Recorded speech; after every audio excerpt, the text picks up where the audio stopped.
নমস্কার, আমি মিঠু। শুরু করছি নজরে দুনিয়া।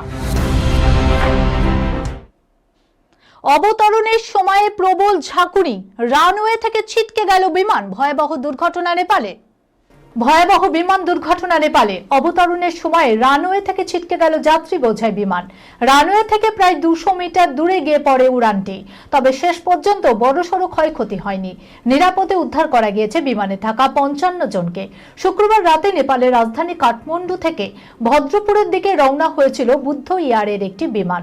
মোট 50 জন যাত্রী ছিলেন ওই উড়ানে, ছিলেন 5 জন উড়ান কর্মীও। রাত 9টা নাগাদ ভদ্রপুরে নামার কথা ছিল বিমানটির, কিন্তু অবতরণের সময়েই বড়সড় বিপত্তি ঘটে। রানওয়েতে নামার সময় প্রবল ঝাঁকুনি দিয়ে আচমকায় পিছলে যায় বিমানের চাকা, ফলে রানওয়েতে সঠিকভাবে বিমানটি নামতে পারেনি। জানা গিয়েছে, রানওয়ে থেকে অন্তত 200 মিটার দূরে গিয়ে পড়ে বিমানটি। ওই রানওয়ের পাশেই ছিল একটি খাল। পিছলে গিয়ে ওই খালের দিকে চলে যায় যাত্রী বোঝাই বিমান। তবে খালের একেবারে ধারে এসে বিমানটি থেমে যায়, যার জেরে বড়সড় দুর্ঘটনা এড়ানো গিয়েছে। শৌচাগারের লম্বা লাইনে খোদ জাপানের প্রধানমন্ত্রী। পার্লামেন্টে পর্যাপ্ত টয়লেটের দাবিতে নামলেন আন্দোলনে। মহিলাদের জন্য পর্যাপ্ত শৌচাগার নেই, শৌচাগারে যাওয়ার জন্য লম্বা লাইনে দাঁড়াতে হচ্ছে খোদ প্রধানমন্ত্রীকেও। জাপানের পার্লামেন্টের এহেন বেহাল অবস্থায় প্রতিবাদে ফুঁসে উঠলেন সেখানকার নবনির্বাচিত প্রধানমন্ত্রী সানায়ে তাকাইচি। তার সঙ্গে প্রতিবাদে সামিল হলেন অন্তত 60 জন মহিলা সাংসদ। এই ঘটনা সামনে আসতেই শোরগোল পড়ে গেছে। 2025 সালে জাপানের প্রধানমন্ত্রী হিসাবে নির্বাচিত হয়েছেন সানায়ে তাকাইচি। তার পাশাপাশি এবার জাপান পার্লামেন্টে মহিলা সদস্যের সংখ্যাও ব্যাপকভাবে বৃদ্ধি পেয়েছে। পার্লামেন্টে মহিলা সদস্য বৃদ্ধি পাওয়ার পর সংসদ ঠিকঠাকভাবে চললেও সমস্যা বাধে অন্য জায়গায়। জাপানের রাজনীতি মূলত পুরুষ শাসিত, সেখানে পার্লামেন্টে মহিলা সদস্য বৃদ্ধি চাপ বাড়িয়েছে সেখানকার শৌচাগারের উপর। পর্যাপ্ত শৌচাগার না থাকায় দীর্ঘ লাইনে দাঁড়াতে হচ্ছে খোদ প্রধানমন্ত্রী তাকাইচিকেও। দিনের পর দিন এই ঘটনায় বিরক্ত তিনি। এই অবস্থায় পার্লামেন্ট কর্তৃপক্ষের বিরুদ্ধে বড়সড় আন্দোলনে নামলেন সেখানকার মহিলা সাংসদরা। শৌচাগারের দাবিতে সংশ্লিষ্ট কর্তৃপক্ষের কাছে লিখিতভাবে জানানো হয়েছে, সেখানে স্বাক্ষর করেছেন প্রধানমন্ত্রী সহ 60 জন সাংসদ। নিউ ইয়র্ক পার্টির মাঝেই প্রেমিকের গোপনাঙ্গ কাটলেন এক যুবতী।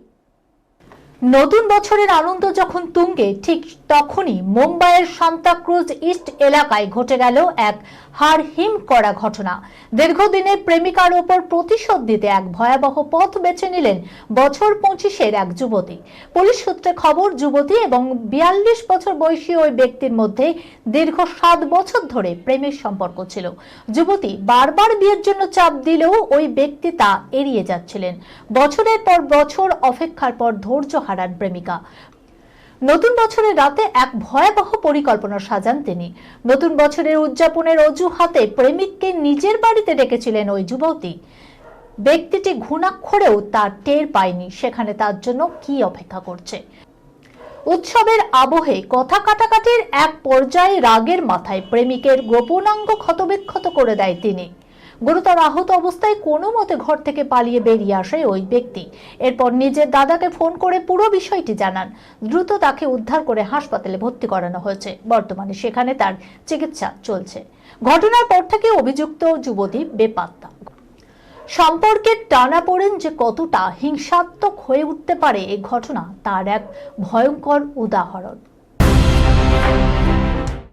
প্রথমবার পর্দায় রানী অক্ষয়ের যুগলবন্দি। খিলাড়ির কোন জনপ্রিয় ছবির সিকুয়েলে দেখা যাবে নায়িকাকে? দেখুন। প্রথমবার পর্দা ভাগ করবেন রানী মুখোপাধ্যায় ও বলিউডের খিলাড়ি অক্ষয় কুমার।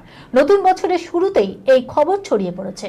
রানী বা অক্ষয়ের ছবি থেকে এক আলাদা প্রত্যাশা সব সময় থাকে দর্শকের। এবারও তা নিয়ে একই রকম প্রত্যাশা তৈরি হয়েছে সকলের কাছে, তাতে এতটুকুও ভাটা পড়েনি। তবে একই সঙ্গে অনেকেই ভাবছেন যে ঠিক কোন ছবিতে নতুন বছরে জুটি বাঁধবেন তারা।